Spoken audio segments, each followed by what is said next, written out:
So you wrote the book, you published the book, and now you've got to get ready to market and promote it. Now, a lot of avenues people would lean towards is Amazon advertising, maybe Facebook advertising, maybe a couple promotional websites, social media, but something that is being left on the table is local media. Why is that? Well, because local media is always looking for stories like yours, what's unique to you, but what's the best first steps to doing that?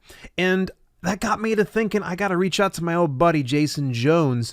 Jason Jones actually has been in the business of public relations and publicity for about 20 years now. So he knows what he's doing. He's worked with celebrities, athletes, and even some New York Times best-selling authors.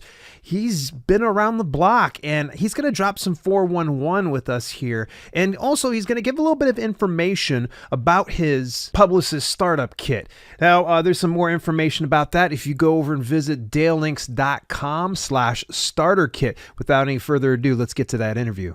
Jason, you and I go back, a few years. We've been, talking to each other off and on. And obviously I had you as a guest on the podcast, a couple years ago. And I thought it would be awesome for us to just sit down and have another conversation. And you and I were jib-jabbing just a little bit about getting local media. And you make it sound so simple, because I think a lot of authors get in their head of, oh, I'm really good at writing. But then on the other side of things, they go, I don't know if I can do this whole marketing thing. So let's see if we can maybe do like a deep dive into landing local media appearances. And how do I go about that? And what's some of the best practices to get that going? Yeah, well, man, that's a big question.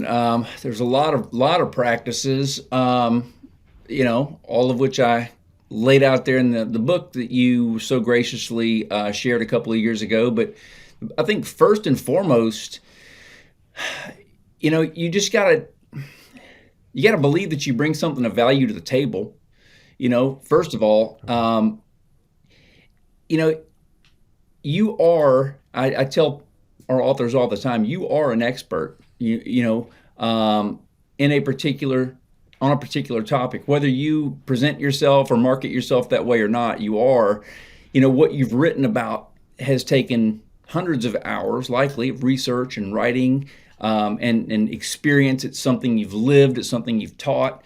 None of us write about things we don't know, right? So, and that's the advice a lot of us get, right? What you know. And so you are an expert on a particular topic, and that is of great value to some people. I have a hard time myself believing oftentimes that what I'm saying is not just common sense. But to most people, it's not. They don't deal with media all day, every day. They don't deal with authors and publishing houses all day, every day. So what's common sense to me is not to most people, and that is of great value. So the first thing you got to do is believe that, because if you don't, nobody else will. And the last thing you want to do is get yourself on television or radio and not deliver a confident message, believable message. So what's probably the best first step for me to do that I need to reach out to, say, to local media, to news stations, to podcasts and such? Well, you got a couple of different components that you need to have, put together. A press kit, a professional press kit, is something they're going to want to see. And by that, I mean an organized, a document that's organized and contains all the right information and the right amount of it. They're not going to read 6 pages. Okay. They're not going to cherry pick through 8 or 9 paragraphs of information to pull out what they need. They need bullet points. They need to know who you are, what your credentials are, what makes you qualified to speak to their audience that they've spent years building, getting the trust of. What is it you want to talk about? Why is that relevant to our audience? If you can make that case, then you've got a pretty good shot. Those guys your producer's going to get their press kit. They're going to go into their morning meeting, and they're going to say, hey, I got this particular expert or resource available. He wants to talk about this thing that we're all talking about. Here's, why he's qualified. He's got some experience doing media. He's available. Let's get him on. And that's really the biggest piece of it. You got to reach out to the right people too, of course. And newsrooms can be crowded places. So having a list of media or someone who can kind of tip you off to who the right person in the newsroom is, and that could be somebody like me. But at the same time, you can, just with a little research, Google around, figure out who is who in a particular newsroom, social media searches, any number of ways you can come across that information, and land that email address, and then reach out, as I like to say, persistently, but don't be a pest. I mean, you don't reach out every day. Yeah. Every 3 or 4 days, and do so in a personable and professional way. And don't send them a 800-word email. So these are all the things that we talked about in the book. All these bullet points and all these hopeful pieces of information are in there. But that's it. Just know who you are, know why you're valuable. Put that into a document that's not going to overwhelm a producer. Send it off to that producer in a timely fashion. There are a lot of people today, for instance, who are probably out there wanting to talk about what happened on the Oscars last night. Maybe it's somebody who's a, poor Chris Rock. I mean, what's that guy feeling today? Dealing with trauma, dealing with, you got to figure out why you're particularly relevant and important today. What's the world talking about? And do I have something important to say about that? And if you do, interject yourself into that conversation by way of emails with these press kits. And stop me, man, because I'm going to totally monopolize the conversation. No, this is fantastic. You're doing good. Keep coming. One of the things that I tell people too is not to talk for more than 2 minutes and monopolize the conversation in an interview, because the host is the star of the show, and you can't forget that. You're just a prop. But here I am monopolizing your show. So. And now I forgot what I was going to say. See, I told you I was getting old. Yeah, we were talking about getting achy and old. That's probably a good place for me to stop anyway. I'll remember in a minute what I was going to say. Well, so when we're approaching them, okay, so we've put together a press kit. Mm-hmm. Why don't we just kind of unpack that for just a second? What does a press kit look like? What all do I need to include in it? And what do I need to exclude? Because obviously you said I can't hand over this 9-page report and expect for them to make any sense of that. Yeah, well, the most important components of that are a bio, and a short one. I mean, 100 words or less. You want bullet-pointed credentials. Where were you educated? How many years of experience do you have in your field? Have you won any awards, or is there any particular recognition you've gotten? Anything that's going to say, hey, I have lived this, I have worked it, I have, I've taught it, I've written about it, I'm qualified. If you have a book or a podcast or something that you want them to promote, you need to include some basic info on that, a cover image of your book, for instance, if you're an author, because of course they're going to open the interview, or maybe close it, maybe both if you're lucky, and say, hey, with us today we've got the author of, this new book. Our author's Dale Roberts. He has spent X number of years doing this. And they're going to, because what they need to do is they need to sell their audience on the fact that they're bringing someone to the table that's qualified. They need this information. So if you've got any media experience, if you've done any television or radio, or, include a link so that they can see that you are a dynamic, informative, entertaining interview. You're not just some schlub that's going to get on the air and freeze or not have really anything important to say, Yeah. And when that's important too, because a lot of academics, a lot of people that are really, really smart, know a lot of really valuable stuff. They're not good in front of a camera or behind a microphone. Behind a keyboard's a different thing, but not everybody translates that way. So that's important. And then, we just had an author on Good Morning DC yesterday, and, not everyone does it, but they were kind enough to include in the bottom third graphic where to find her on Instagram, Oh, nice. And that's something that we tell all of our authors too, is the biggest value in doing this media is driving people back to your social feeds where you can talk to them every day, so that they can eventually buy your book and your next book and your next book. But a lot of times that takes more than a 3-minute segment on TV to build that know, like, trust factor. And so that's what you're trying to do, is gain their follow. But those are the kind of the key components: bio, credentials, information about your product or your book or your podcast, Hmm. clips of media you've done. Um, and if you have, I usually include on that first page too, just kind of a quick paragraph, maybe a couple hundred words on the book, if it's a book. What's the book about? You know, Okay. um, just to give them an idea. But don't ever send a 4 or 5 page press kit with just reams and reams of information, because they don't have time. And they get dozens, if not hundreds of these, a day or a week, depending on the size of the station. It was And so, when I worked with you and your team, obviously with the local PR toolkit, you guys really, I mean, it was awesome. Like from front to back, it was really cool. When you put together the press kit, I thought it was so awesome. Like, but it surprised me where you guys did it. It wasn't like $1 million operation. Can you share a little bit of that process and how you guys build out that press kit for your clients?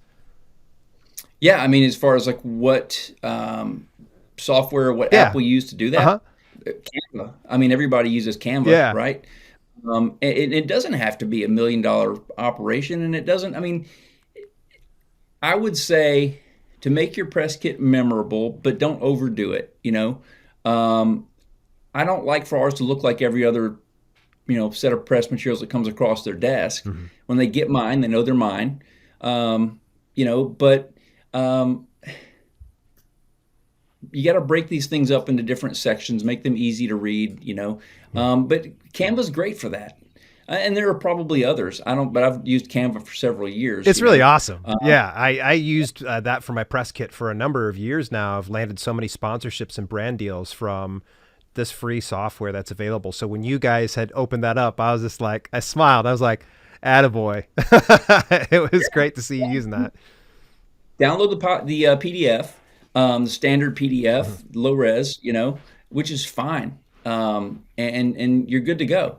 Everybody can receive a PDF for the most part, but when I would say, well, I'm thinking about that. Mhm. When you send that initial email, not always a good idea to include the attachment in the initial email. Let them Oh, know, yeah. hey, I've got some press materials available if you'd like to see them.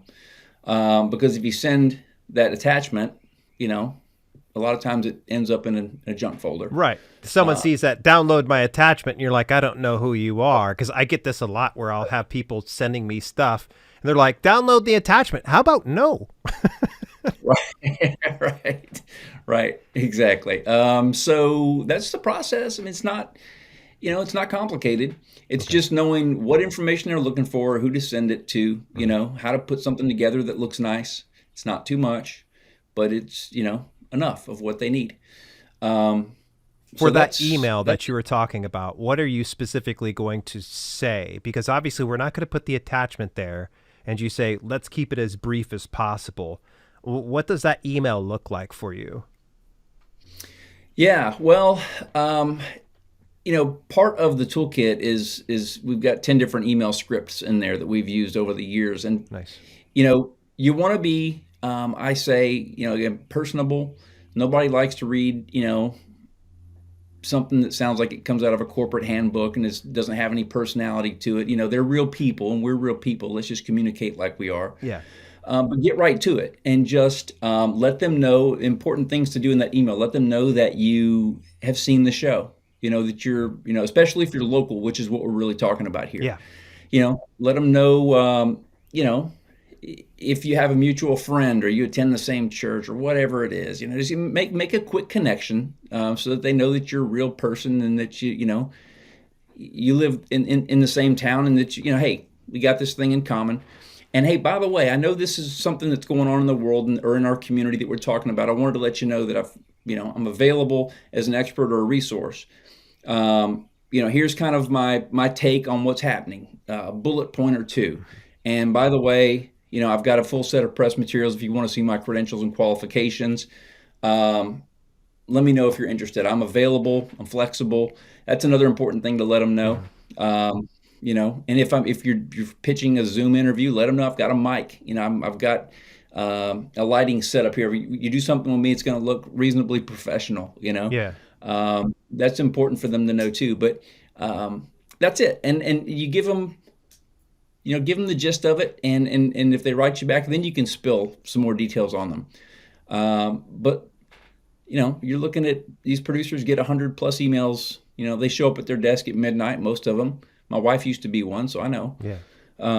And then, they got an inbox full of emails they got to get to and open before they write the show that, goes on the air in 6 or 7 hours. And so they're busy and they move quick and they want to know, hey, why are you writing me? What do you want? Why should I give you some of my time? Just get right to it.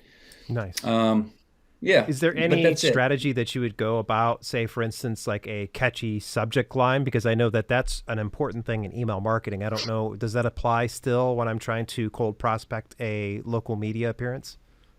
Yeah, absolutely. There are, of course, keywords that you never ever want to use in your email subject line. Okay. You and I get emails that are written in all caps. Oh yeah, all caps. It's just like, oh, this is the worst. Right. It's like someone shouting.